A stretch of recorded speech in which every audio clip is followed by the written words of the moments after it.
What is going on, guys? It's Modded Warfare here and welcome back to another video on the gaming channel. So in this video I'm going to be giving you guys a good strategy guide on Verruckt. This is going to be a camping strategy rather than a training strategy for Verruckt, which you don't hear very often because camping strategies on Verruckt don't seem to be much of a thing.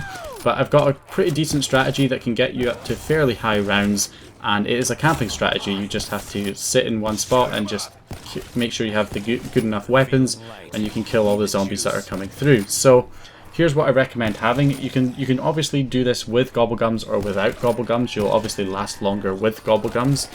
So if you're going to play this with Gobble Gums, then here are some Gobble Gums that I recommend using. One is to use some kind of Gobble Gum that can Pack-a-Punch your weapon, because there is no Pack-a-Punch in Verruckt by default. So something like Crate Power or Ephemeral Enhancement, I think it's called, which can Pack-a-Punch a gun that you're currently holding. And then of course Crate Power Pack-a-Punches whatever gun you pick out of the box. So if you have one of those two, then you can Pack-a-Punch your weapons. And Alchemical's a good one to have as well, because it can replenish your ammo when you're camping if you're not getting many max ammos. So that's a useful one. And then obviously anything that can get you more than 4 perks. So something like Soda Fountain or Perkaholic, or On the House, or whatever other kind of Gobble Gum you can use. So anyway, getting into the actual the weapons. So the 3 weapons that I recommend for this strategy are the Ray Gun Mark II, the Locust, and the Drakon. You don't have to have all 3 equipped at once, but at least have 2 out of those 3. So the Drakon and the Locust, I highly recommend that you customize this before you start the game, and you give them both a regular red dot sight, not a zoom scope, and give them rapid fire and fast mags as well, which will definitely help them out and make them a lot more useful, because they are very powerful weapons. So once you get into the game, the first thing you want to make sure you do is that you have you spawn in on the side of Juggernog. You want to be on the Juggernog side when you spawn in, not the other side with quick revive. So if you spawn in on the quick revive side, you want to restart the game until you're on the Juggernog side. So what you want to do then is just continue playing the game as normal and get to the power room and switch the power on. Once you've done that, you do not want to open the other door in power, because we're going to be camping on the other side of that door. So you do not want to open the second door in power. So you open the first door to get into the power room, but don't open the next door in the power room to lead out to the other side. You don't want to open that one. So just turn the power on and then hit the box until you get either the Drakon, the Locust, or the Ray Gun Mark II. And then once you've got that, or if you're not getting any luck with that, you can start heading to open the other doors. So you want to head back down to the spawn room where the doors are now open, so you can get into the quick revive side and buy quick revive.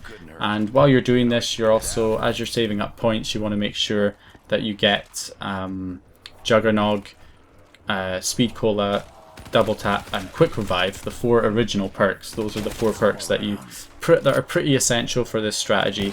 Other perks are optional. If you have any Gobble Gums that can get you more perks, then go for it.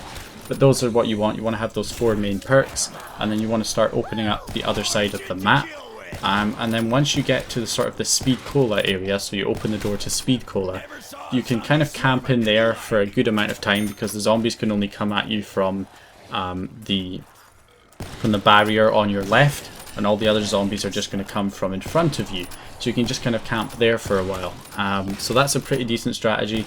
Just camp there until you have one of those 3 guns, the Drakon or the Locust or the Ray Gun Mark II. And once you have one of those weapons and you've got your 4 perks, you can then open the door sort of behind Speed Cola area to the kitchen.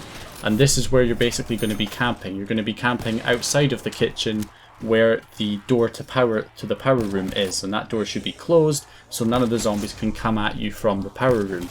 So you can just camp there now, and all the zombies will funnel through that one doorway that leads from the kitchen to the power room, and they'll all funnel through that one area.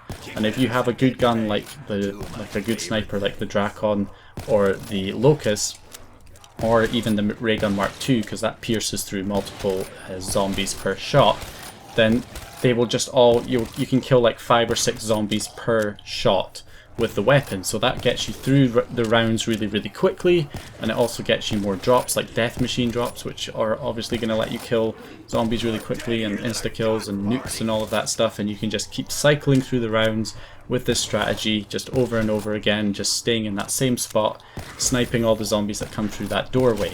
Obviously, so ideally you want to have those 4 perks. You want to have the Pack-a-Punched weapons, so the Pack-a-Punched Drakon and the Pack-a-Punched Ray Gun Mark II would be the best 2 weapons to have. If you have Mule Kick, then you could have all 3, including the Locust as well, which would be great. And then you can just camp there and kill all the zombies that are coming through. So I made it to about the mid-30s using this strategy, although I wasn't lucky enough to get the Drakon. I tried spinning in the box multiple times. I could not get the Drakon out of the box, so I ended up just using the Locust and the Ray Gun Mark II. But I bet if I had the Drakon, I would have probably lasted a bit longer than that.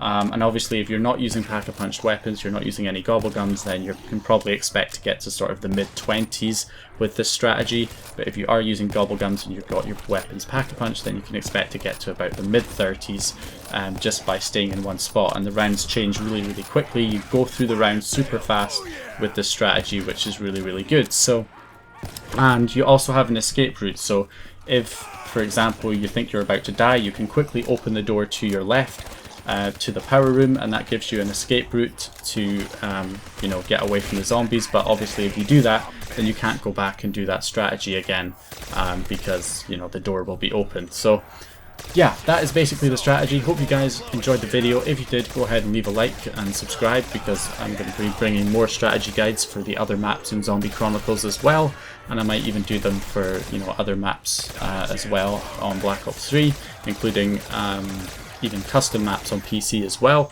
So go ahead and leave a like, subscribe if you haven't subscribed already, comment if you have any questions, and I'll hopefully see you guys in the next video.